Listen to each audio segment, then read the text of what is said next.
ఐటీలో ఎంట్రీ కావాలా? Trainee software engineer గా అజా కోడింగ్ ట్యూటర్ లో 2 వీక్స్ ట్రయల్ పీరియడ్ లో వెంటనే చేరండి.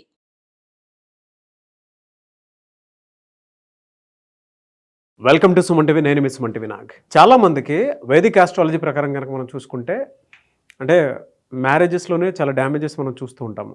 ఎందుకు ఆ విధంగా జరుగుతుంది? కొంతమంది ఎలానంటే ఒక్కొక్క మంచి డేట్లో పెళ్లి చేసుకున్నా కూడా కొన్ని జాతకాల ప్రకారం కనుక మనం చూసుకుంటే సో దాని వెనక ఉండేటువంటి కారణాలు ఏంటి, కొన్ని పెళ్ళిళ్ళు ఎందుకు పెటాకులు అవుతాయి అనేది వేదిక్ ఆస్ట్రాలజర్ ఉమా గారు ఈరోజు మనతో పాటు ఉన్నారు. ఇది వారి మాటలో నుండి తెలుసుకుందాం. నమస్కారం అండి. నమస్తే అండి. మ్యారేజెస్ ఫెయిల్ అవడానికి ప్రధాన కారణాలు ఏంటి సార్? అసలు ముఖ్యంగా ఎవరు వివాహం చేసుకునేటువంటి ఆలోచన ఉన్న వాళ్ళైనా సరే నేను చెప్పేటువంటి కొన్ని సూత్రాలు కొన్ని పాయింట్స్ ఫాలో అయితే కనుక వాళ్ళ మ్యారీడ్ లైఫ్లో ఎలాంటి ఇబ్బందులు లేకుండా సజావుగా సాగుతుంది. అయితే ముఖ్యంగా చాలామంది వివాహం చూసుకునే ముందు వధూవరులకి ఇద్దరికి కూడా పాయింట్స్ చూసామండి, గణాలు కలిసాయండి, ఇవి మాత్రమే చెక్ చేసుకుంటారు తప్ప ఇంకా లోతుగా వెళ్ళేటువంటి ప్రయత్నం చేయరు. అయితే ఈవేళ మన వీడియో ద్వారా ఏ పాయింట్స్ అసలు మ్యారేజ్ చేసుకోవాలనే ఉద్దేశం ఉన్న వాళ్ళు చెక్ చేసుకోవాలి, ఎలాంటివి బాగుంటే కనుక జీవితం సజావుగా సాగుతున్న విషయం మీద ఒకసారి చిన్న క్లారిటీగా చూద్దాం. అయితే నాగరాజ్ గారు ముఖ్యంగా నక్షత్రాల పరంగా చూస్తే వేద నక్షత్రములని కొన్ని ఉంటాయండి. ఆ నక్షత్రములు ఏంటంటే పరస్పరము వైర నక్షత్రములు. ఒకవేళ ఆ నక్షత్రాల్లో వధూవరులు ఇద్దరు ఉంటే కనుక అస్సలు పెళ్లి చేసుకోకూడదు. వాళ్ళు లవ్ మ్యారేజ్ చేసుకోనివ్వండి, అరేంజ్డ్ మ్యారేజ్ అయినా ఎన్ని పరిహారాలు చేసినా ఆ నక్షత్రాల వాళ్ళకి వివాహం చేయకూడదు, ఖచ్చితంగా విడిపోతారు. ఉదాహరణకి అశ్విని నక్షత్రము, అలాగే జ్యేష్ఠ నక్షత్రము, అదేవిధంగా భరణీ నక్షత్రము, అనురాధ నక్షత్రము, ఈ విధంగా కొన్ని ఒక 20 వరకు వేద నక్షత్రంలోనే చెప్పబడ్డాయి శాస్త్రంలో. వేద నక్షత్రంలో తప్పకుండా తప్పకుండా ఆలోచించి చూసుకుని మాత్రమే నిర్ణయం తీసుకోవాలి. ఇంకా రెండో విషయానికి వస్తే షష్టాష్టకములు, అంటే ఈ పదాన్ని మీరు ఎక్కువగా వినే ఉంటారు. షష్టాష్టకములు ఉన్నాయంటే ఖచ్చితంగా వాళ్ళిద్దరికీ పడదు, వైరం జరుగుతుంది, లేదా కోర్టు కేసుల్లో ఇరుక్కుంటారు. ఇద్దరు కూడా కోర్టు మెట్లు ఎక్కి మాకు నువ్వు వద్దంటే నువ్వు వద్దని చెప్పి కొట్టుకుంటూ ఉంటారు. దాన్ని ఎలా గుర్తించాలి? అది రాశి పరంగా చూసినప్పుడు మేషరాశి, అదేవిధంగా కన్యారాశి. ఇక్కడ మనం చూస్తే మేషరాశి నుంచి కన్య ఎంత అవుతుందో చూడండి. 1, 2, 3, 4, 5, 6, దీన్నే షష్ఠ అంటారు. కన్య నుంచి మేషము 1, 2, 3, 4, 5, 6, 7, 8, దీన్నే అష్టకము అంటారు. అంటే షష్టాష్టకములు.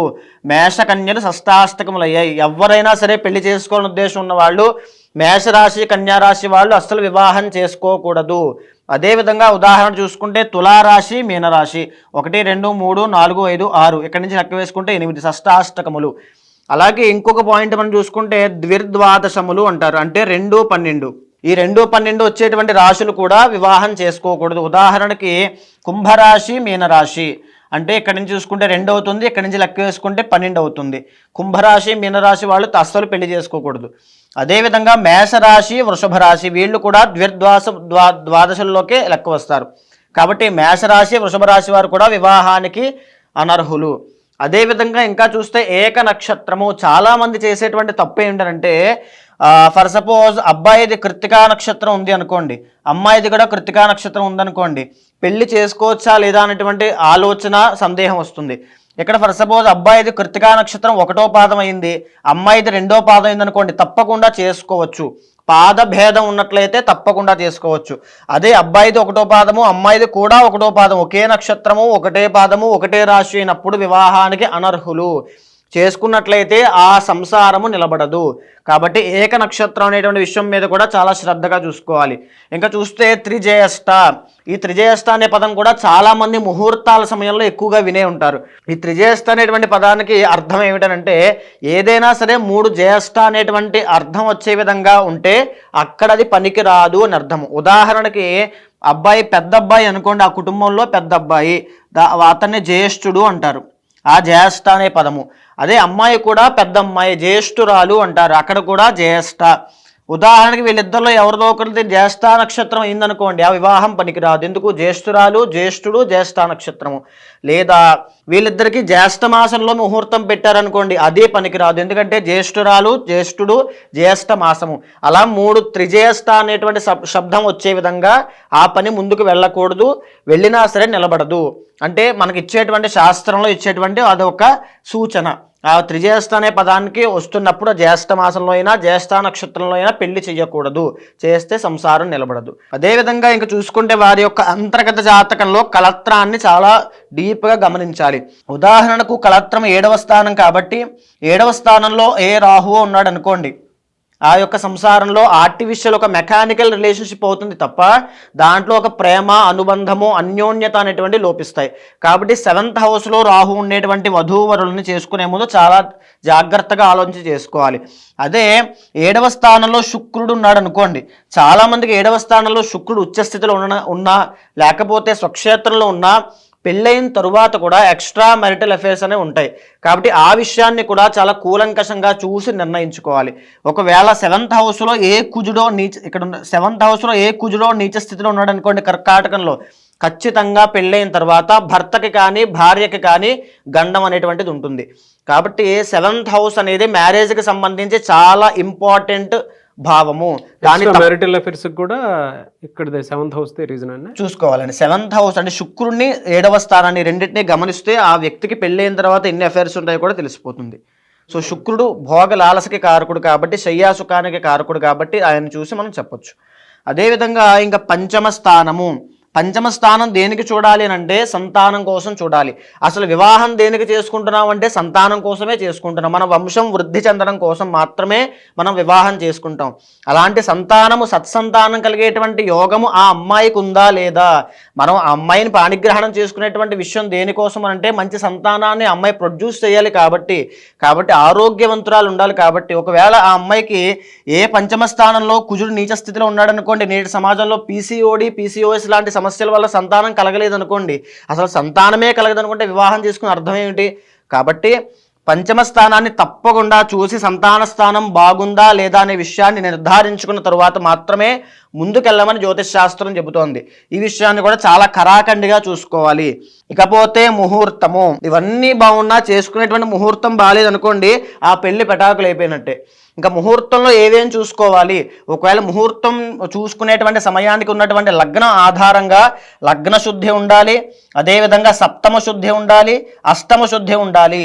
సప్తమ శుద్ధి దేనికోసం ఉండాలి అని అంటే కళత్రము, వివాహం చేసుకుంటున్నాము కాబట్టి సప్తమ శుద్ధి, అష్టమ శుద్ధి, లగ్న శుద్ధి ఉన్నట్లయితే, ఒకవేళ ఈ యొక్క జాతకాల్లో ఏదైనా చిన్న లోపం ఉన్నట్లయితే ఈ యొక్క ముహూర్తం వల్ల అవన్నీ కూడా సరైపోతాయి.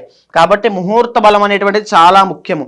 ఒకవేళ ముహూర్తం బాగున్నా సరే రక్త తిథులు అని కొన్ని ఉంటాయి. ఆ రక్త తిథులు ఏమిటనంటే చవితి, నవమి, చతుర్దశి, అష్టమి, అమావాస్య, ఇలాంటి తిథుల్లో అస్సలు వివాహం చేసుకోకూడదు. అదేవిధంగా వారాలు కూడా కొన్ని చెప్పబడ్డారు. అవే మంగళవారము, సోమవారము.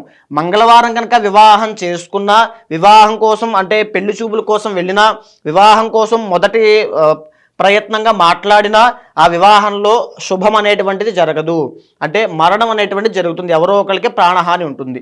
అదే సోమవారం చేసాం అనుకోండి, వివాహం సోమవారం చేసినా, వివాహ ప్రసక్తి సోమవారం మొదలు పెట్టినా సరే పునర్వివాహం అనేటువంటిది చెప్పబడ్డారు. అంటే రెండో వివాహం కానీ ఆ వివాహం మధ్యలో ఆగిపోవడం కానీ లాంటివి జరుగుతాయి. కాబట్టి సోమవారము, మంగళవారము లాంటి ఈ తిథులు, ఈ యొక్క వారాలు వివాహానికి పనిచేయవు.